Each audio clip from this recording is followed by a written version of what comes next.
Welcome to the Lead Well podcast. Around here, we believe leadership shouldn't cost you your peace, your well-being, or the parts of yourself that you've worked so hard to reclaim. I'm your host, Trasetta Washington, leadership wellness coach and strategist. And my mission is to give you practical, actionable steps to help you reduce overwhelm, lead more effectively, and build a sustainable rhythm for both your team and your life. Let's dive into today's conversation. Hey leaders, welcome back to the Lead Well podcast. In our last episode, we talked about doing too much, doing the most, carrying too much and too much of what doesn't really belong to you. But here's the truth. Even when you start releasing tasks, there is a deeper pattern, if you will, that most leaders don't actually address. And that is abandoning yourself in your leadership. Now, this ends up happening because as leaders, we are praised for being self-sacrificing, right? And that praise quietly trains us to disappear into our own leadership. Our leadership becomes essentially our identity. But in this episode, I'm going to walk you through how you can lead without leaving yourself behind. Self-abandonment doesn't happen suddenly or dramatically. It starts out as you being flexible or just stepping in to do what is needed. However, you might start to notice that you're saying yes to things when your body is actually saying no. It's not something that you really want to do. You start dismissing your own needs because you look at other people's situations and you were like, well, they have it worse. So you feel almost obligated to step in or step up. And you start adjusting your tone, your pace, or your boundaries in order to just kind of simply keep the peace.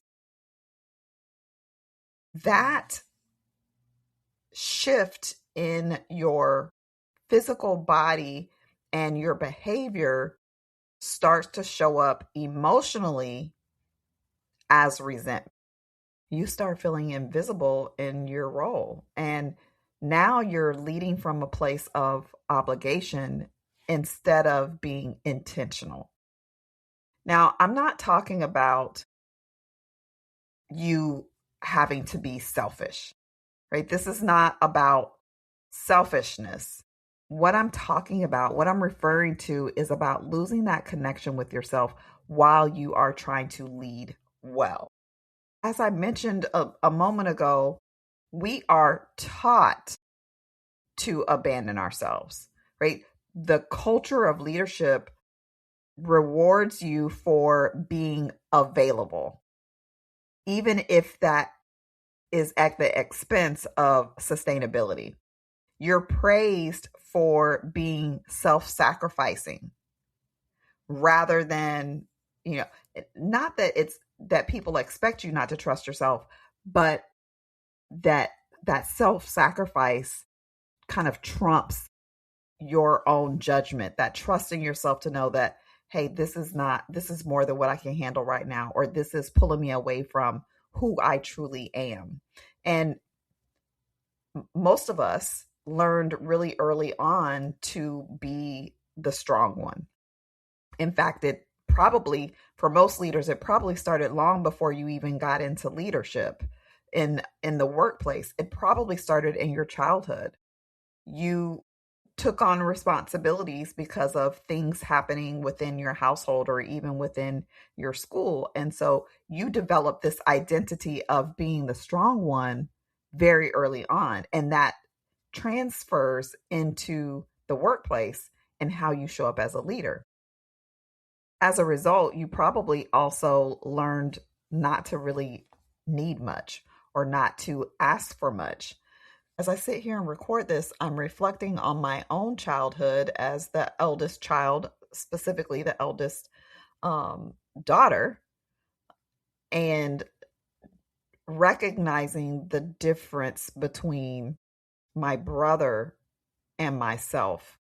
My father, I remember one time him telling me as an adult that when we were younger, that he would always, if I asked, let's just say I was asking for money, if I asked for money, he would always give me more than what I asked for, because he knew that I was probably asking for the bare minimum or not quite enough.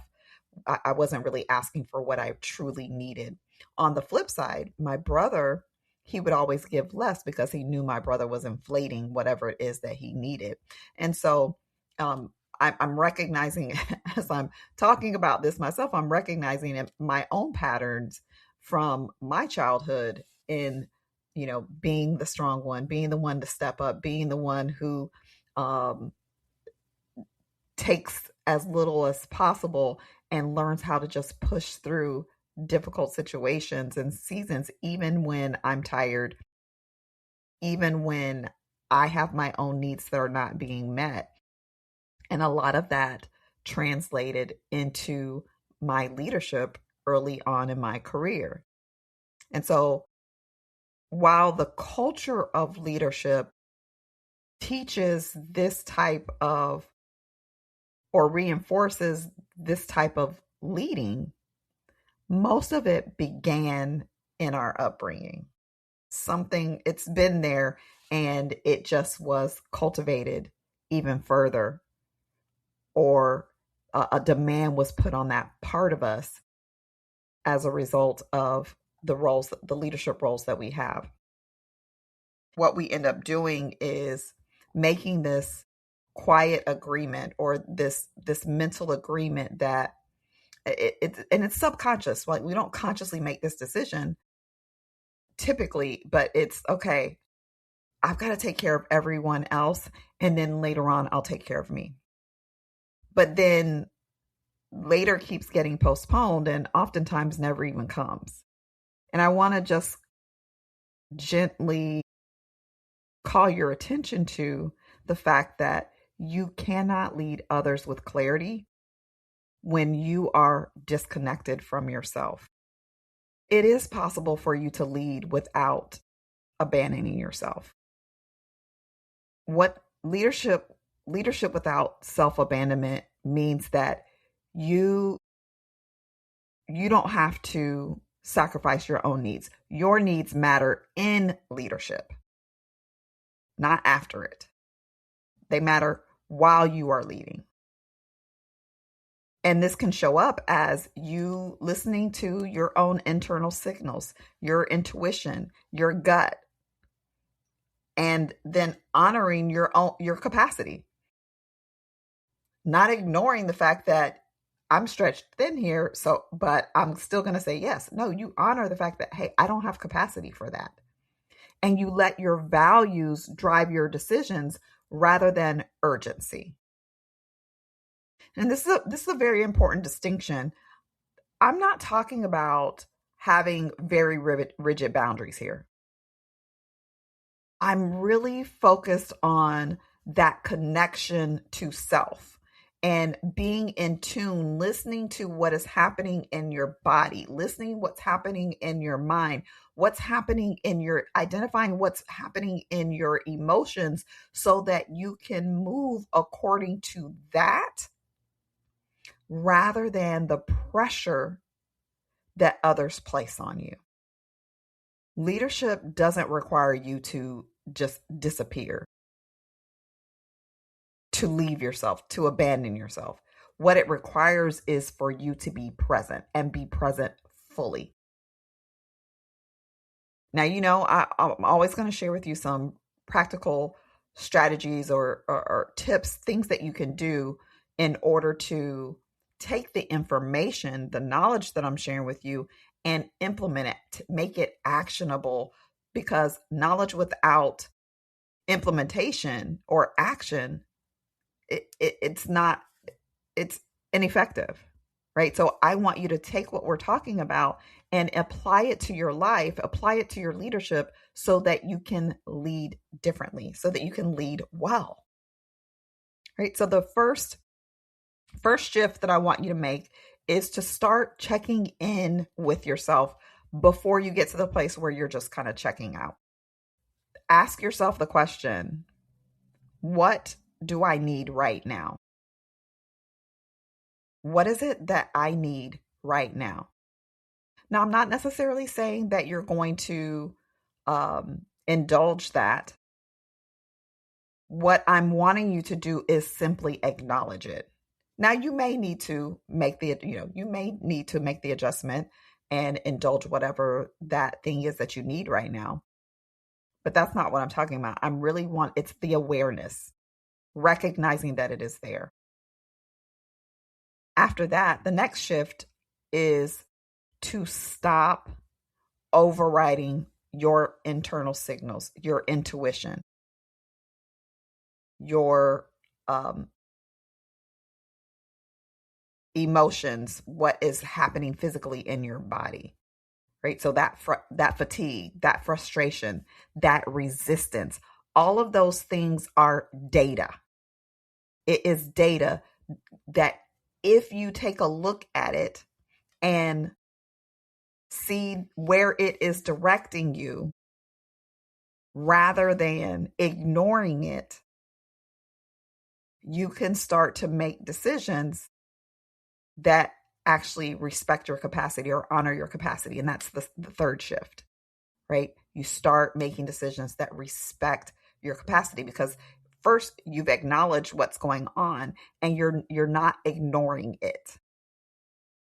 You're not overriding it and saying, I see that it's there, but I'm just going to push through. No, that's not what we're talking about.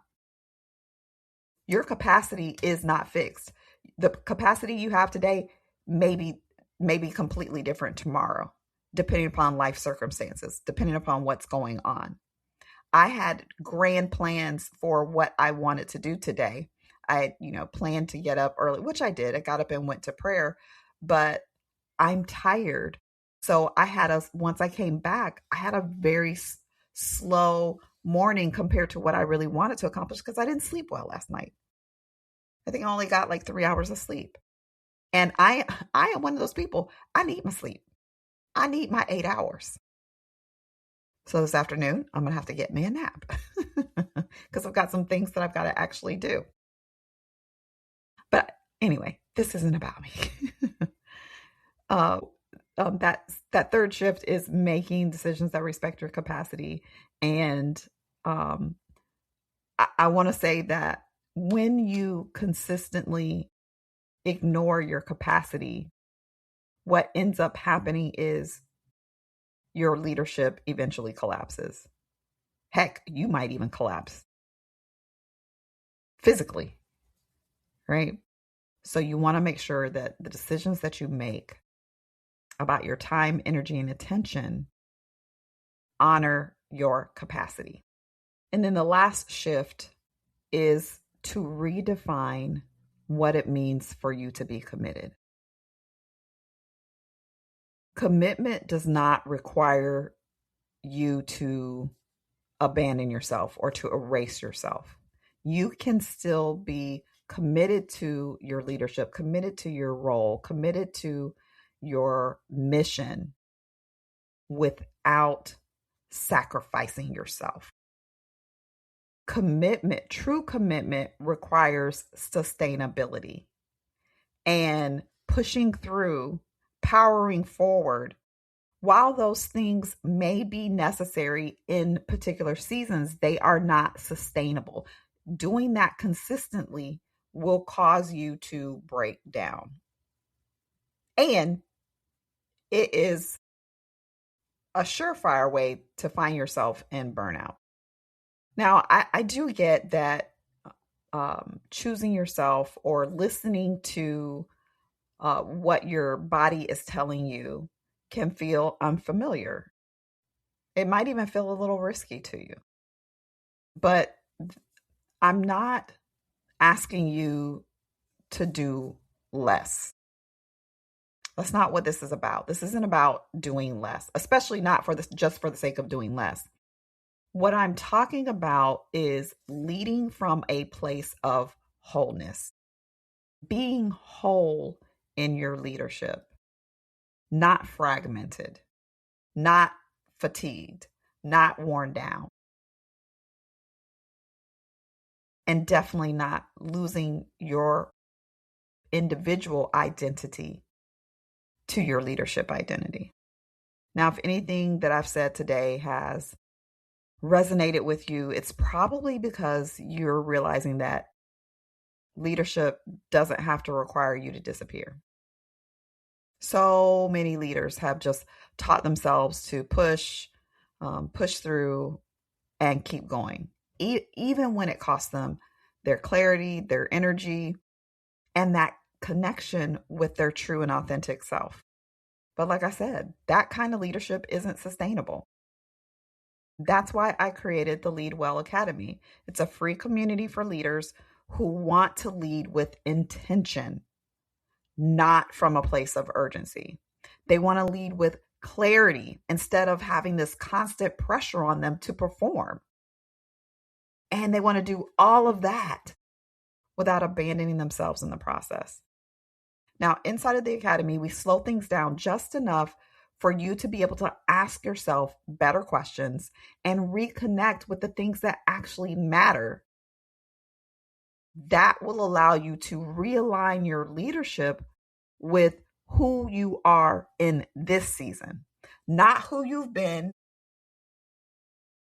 not who you were years ago, decades ago, but who you are right now. And if you're ready to stop leading at your own expense and start leading from a place that actually feels steady and aligned, I would love to have you there. You can join us by clicking the link in the show notes, and I really hope that I'll see you inside. Now, as you move through the rest of your day today, I want to leave you with this. Pay attention to the places where you have been asking yourself to shrink or to push past what you know is actually true, just so that you can keep things moving along.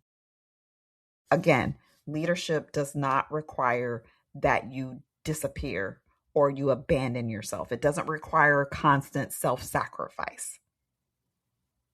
And it doesn't require you to betray your own needs in order for you to be impactful.